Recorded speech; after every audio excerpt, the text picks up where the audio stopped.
Today is day 15 of reading through the Bible, New Living Translation, chronological order. Today's scripture is from the book of Genesis. Genesis chapter 40, starting at verse 1. Heading, Joseph interprets two dreams. Sometime later, Pharaoh's chief cupbearer and chief baker offended their royal master. Pharaoh became angry with these two officials, and he put them in prison, where Joseph was, in the palace of the captain of the guard. They remained in prison for quite some time, and the captain of the guard assigned them to Joseph, who looked after them. While they were in prison, Pharaoh's cupbearer and baker each had a dream one night, and each dream had its own meaning. When Joseph saw them the next morning, he noticed that they both looked upset. "Why do you look so worried today?" he asked them. And they replied, "We both had dreams last night, but no one can tell us what they mean." "Interpreting dreams is God's business," Joseph replied. "Go ahead and tell me your dreams." So the chief cupbearer told Joseph his dream first. "In my dream," he said, "I saw a grapevine in front of me. The vine had 3 branches that began to bud and blossom, and soon it produced clusters of ripe grapes. I was holding Pharaoh's wine cup in my hand, so I took a cluster of grapes and squeezed the juice into the cup. Then I placed the cup in Pharaoh's hand." "This is what the dream means," Joseph said. "The 3 branches represent 3 days. Within 3 days, Pharaoh will lift you up and restore you to your position as his chief cupbearer. And please remember me and do me a favor when things go well for you. Mention me to Pharaoh, so he might let me out of this place. For I was kidnapped from my homeland, the land of the Hebrews, and now I'm here in prison, but I did nothing to deserve it." When the chief baker saw that Joseph had given the first dream such a positive interpretation, he said to Joseph, "I had a dream too. In my dream, there were 3 baskets of white pastries stacked on my head. The top basket contained all kinds of pastries for Pharaoh, but the birds came and ate them from the basket on my head." "This is what the dream means," Joseph told him. "The 3 baskets also represent 3 days. 3 days from now, Pharaoh will lift you up and impale your body on a pole. Then birds will come and peck away at your flesh." Pharaoh's birthday came 3 days later, and he prepared a banquet for all his officials and staff. He summoned his chief cupbearer and chief baker to join the other officials. He then restored the chief cupbearer to his former position, so he could again hand Pharaoh his cup. But Pharaoh impaled the chief baker, just as Joseph had predicted when he interpreted his dream. Pharaoh's chief cupbearer, however, forgot all about Joseph, never giving him another thought. Genesis chapter 35, verses 28 and 29. Isaac lived for 180 years. Then he breathed his last and died at a ripe old age, joining his ancestors in death. And his sons, Esau and Jacob, buried him. Genesis chapter 41, starting at verse 1. Heading, Pharaoh's Dreams. 2 full years later, Pharaoh dreamed that he was standing on the bank of the Nile River. In his dream, he saw 7 fat, healthy cows come up out of the river and begin grazing in the marsh grass. Then he saw 7 more cows come up behind them from the Nile, but these were scrawny and thin. These cows stood beside the fat cows on the riverbank. Then the scrawny, thin cows ate the 7 healthy, fat cows. At this point in the dream, Pharaoh woke up. But he fell asleep again and had a second dream. This time he saw 7 heads of grain, plump and beautiful, growing on a single stalk. Then 7 more heads of grain appeared, but these were shriveled and withered by the east wind. And these thin heads swallowed up the 7 plump, well-formed heads. Then Pharaoh woke up again and realized it was a dream. The next morning, Pharaoh was very disturbed by the dreams, so he called for all the magicians and wise men of Egypt. When Pharaoh told them his dreams, not one of them could tell them what they meant. Finally, the king's chief cupbearer spoke up. "Today I have been reminded of my failure," he told Pharaoh. "Some time ago you were angry with the chief baker and me, and you imprisoned us in the place of the captain of the guard. One night the chief baker and I each had a dream, and each dream had its own meaning. There was a young Hebrew man with us in the prison who was a slave of the captain of the guard.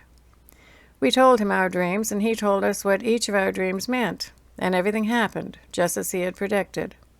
I was restored to my position as cupbearer, and the chief baker was executed and impaled on a pole. Pharaoh sent for Joseph at once. He was quickly brought from the prison. After he shaved and changed his clothes, he went in and stood before Pharaoh. Then Pharaoh said to Joseph, "I had a dream last night, and no one here can tell me what it means. But I have heard that when you hear about a dream, you can interpret it." "It is beyond my power to do this," Joseph replied. "But God can tell you what it means and set you at ease."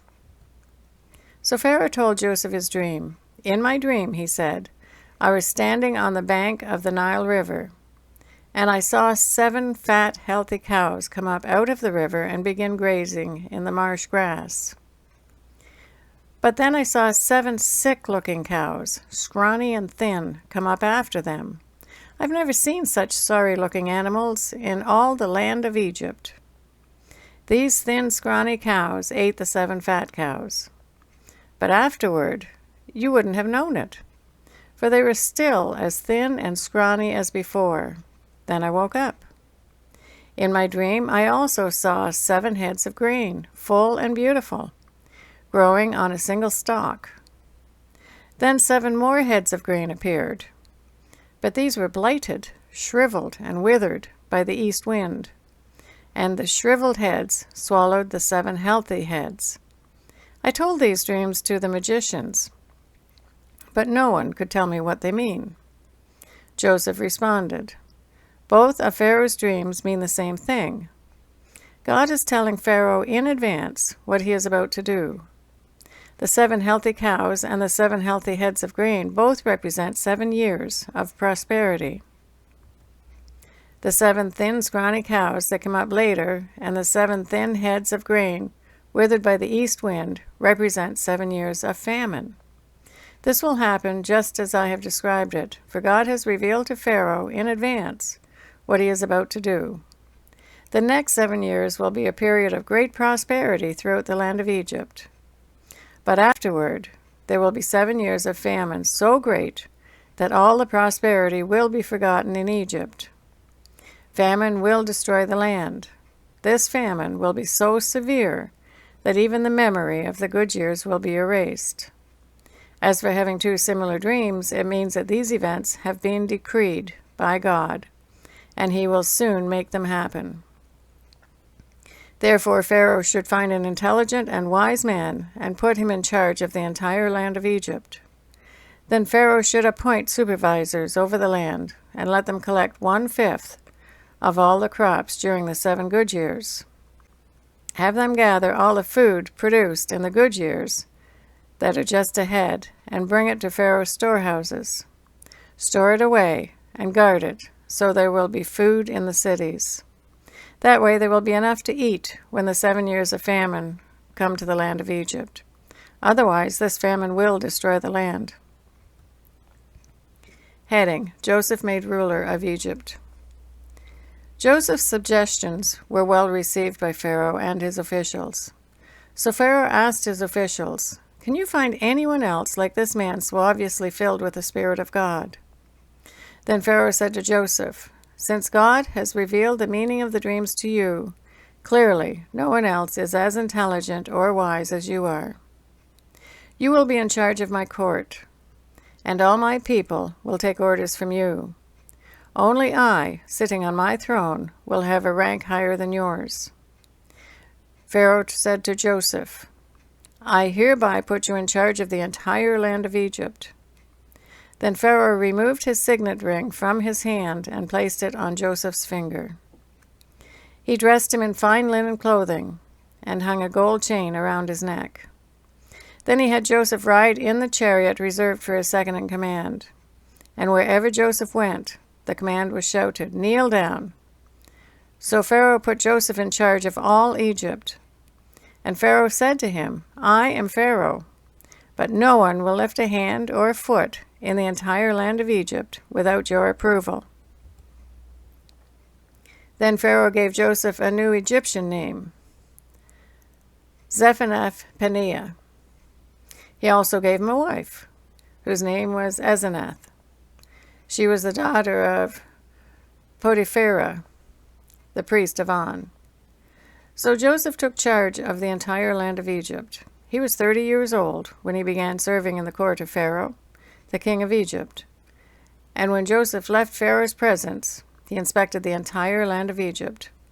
As predicted, for 7 years the land produced bumper crops. During those years, Joseph gathered all the crops grown in Egypt and stored the grain from the surrounding fields in the cities. He piled up huge amounts of grain like sand on the seashore. Finally, he stopped keeping records because there was too much to measure. During this time, before the first of the famine years, 2 sons were born to Joseph and his wife, Asenath, the daughter of Potipherah, the priest of On. Joseph named his older son Manasseh, for he said, "God has made me forget all my troubles and everyone in my father's family." Joseph named his second son Ephraim, for he said, "God has made me fruitful in this land of my grief." At last, the 7 years of bumper crop throughout the land of Egypt came to an end. Then the 7 years of famine began, just as Joseph had predicted. The famine also struck all the surrounding countries, but throughout Egypt there was plenty of food. Eventually, however, the famine spread throughout the land of Egypt as well. And when the people cried out to Pharaoh for food, he told them, "Go to Joseph and do whatever he tells you." So with severe famine everywhere, Joseph opened up the storehouses and distributed grain to the Egyptians, for the famine was severe throughout the land of Egypt. And people from all around came to Egypt to buy grain from Joseph, because the famine was severe throughout the world. That is the reading for day 15, reading through the Bible.